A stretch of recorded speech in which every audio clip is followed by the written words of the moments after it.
Hello guys, welcome back to SRG study. स्वागत है आप सभी का आपके अपने यूट्यूब चैनल एसआरजी स्टडी में। सो फ्रेंड, आज के इस वीडियो में हम लोग यूपी बोर्ड कक्षा 8 का ज्योग्राफी यानी कि भूगोल चैप्टर नंबर 2 भारत कृषि एवं सिंचाई चैप्टर का अध्ययन करेंगे। यदि आप चैनल पर नए हैं तो चैनल को सब्सक्राइब कर लीजिएगा। यदि वीडियो पसंद आएगी तो उसको लाइक करिएगा और ज़्यादा से ज़्यादा सब्सक्राइब कर लीजिएगा।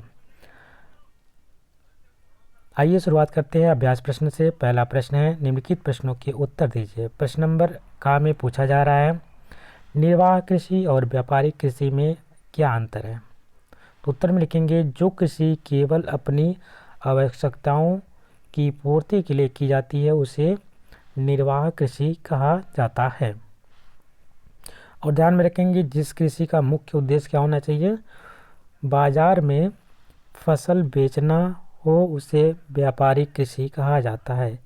इसे फसल विशिष्टीकरण के नाम से भी जाना जाता है। यदि आपसे पूछा जाए फसल विशिष्टीकरण क्या होता है तो ध्यान में रखेंगे, जिस कृषि का मुख्य उद्देश्य क्या हो, बाजार में फसल बेचना हो उसे हम क्या कहेंगे, व्यापारिक कृषि या फसल विशिष्टीकरण। अगला प्रश्न है, चावल के उत्पादन के लिए किस प्रकार की जलवायु होनी चाहिए। तो उत्तर में आपको ध्यान रखना है, चावल के उत्पादन के लिए मानसूनी जलवायु होनी चाहिए। ध्यान में रखेंगे किस प्रकार की जलवायु, मानसूनी जलवायु। प्रश्न नंबर नेक्स्ट है, भारत के मुख्य कपास उत्पादक राज्यों के नाम लिखिए। तो उत्तर में लिखेंगे, भारत के में कपास का उत्पादन महाराष्ट्र में, गुजरात में, मध्य प्रदेश, पंजाब, तमिलनाडु, कर्नाटक, हरियाणा आदि राज्यों में होता है। नेक्स्ट प्रश्न है, भारत में चकबंदी से क्या लाभ हुए। ध्यान में रखेंगे, प्रश्न पूछा जा रहा है कि भारत में जो चकबंदी हुई थी उससे क्या लाभ हुए। तो उत्तर में लिखेंगे, चकबंदी से निम्न लाभ हुए। पहला पॉइंट है यहाँ पे, किसान की बिखरी जमीन एक स्थान पर हुई। दूसरा है, किसानों के समय की बचत होती है। जब आपके खेत एक स्थान पे हो जाता है, आपकी बिखरी बिखरी छोटी छोटी जो ज़मीनें रहती हैं कई जगह पे रहती हैं, उनको ला करके एक बड़ा सा आपको ज़मीन दे दिया जाता है। तो इसे को आप क्या कहते हैं, ज़मीनों का चकबंदी। तो छोटे छोटे ज़मीनों को ला करके एक स्थान पे दे देना इस ज़मीन का चकबंदी कहलाता है। इससे क्या हुआ कि किसानों की बिखरी जो ज़मीन थी एक स्थान पर आ गई, जिससे किसानों का समय बचने लगा। किसान आसानी से इसको बुआई, जुताई तथा सिंचाई कर सकता है, क्योंकि एक स्थान पर होने से सब कुछ सुविधाएं आसान हो गई। इससे क्या है कि पैदावार में वृद्धि भी हुई।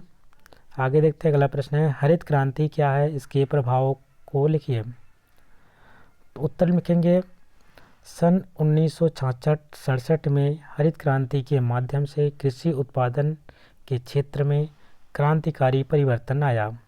इस कार्यक्रम का उद्देश्य उन्नत किस्म की बीज, खाद, सिंचाई तथा आधुनिक यंत्रों के उपयोग द्वारा कृषि उपज में तीव्र गति से वृद्धि करना था। इसे ही हरित क्रांति कहते हैं। भारत में डॉक्टर MS स्वामीनाथन को हरित क्रांति का जनक कहा जाता है।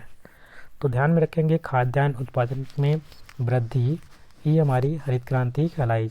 खास तौर पे जो हमारा गेहूं था और चावल था, तो गेहूं और चावल के उत्पादन में काफ़ी वृद्धि हुई। इसी को हम हरित क्रांति के नाम से जानते हैं और भारत में इसके जनक MS स्वामीनाथन को माना जाता है। हरित क्रांति का प्रभाव की बात करते हैं तो हरित क्रांति के प्रभाव स्वरूप अधिक उपज के लिए सुधरे हुए उन्नत बीजों का प्रयोग होने लगा। पॉइंट नंबर नेक्स्ट है, रासायनिक खादों जैसे ammonium sulphate, urea, super phosphate, potassium sulphate, di ammonia phosphate तथा पोटेशियम नाइट्रेट का विकास व उपयोग किया गया। जैविक खाद का उत्पादन बढ़ाना, जैसे कंपोस्ट की खाद, हरी खाद, जिसमें सनई हैचा को सड़ाया जाता है, नीम की खली की खाद इत्यादि। रासायनिक कीटनाशकों का प्रयोग करना, कृषि यंत्र जैसे ट्रैक्टर, थ्रेशर आदि का प्रयोग करना, फसलों की सिंचाई के लिए नलकूप, नहरों तथा तालाब आदि बनाने का कार्य किया गया। नेक्स्ट प्रश्न है प्रश्न नंबर 2 में रिक्त स्थानों की पूर्ति करना है। पहला प्रश्न यानी प्रश्न नंबर का में पूछा जा रहा है कि कृषि कार्य में कृषि के साथ साथ डैश को शामिल किया जाता है। तो ध्यान में रखेंगे कृषि कार्य के साथ साथ पशुपालन को भी शामिल किया जाता है। अगला प्रश्न है गन्ना भारत की डैश फसल है। तो ध्यान में रखेंगे भारत की ये एक नकदी फसल है, जिसको हम बेचते हैं उसको हम नकदी फसल के नाम से जानते हैं। अगला प्रश्न है चावल के लिए अधिक गर्मी तथा अधिक पानी की आवश्यकता होती है।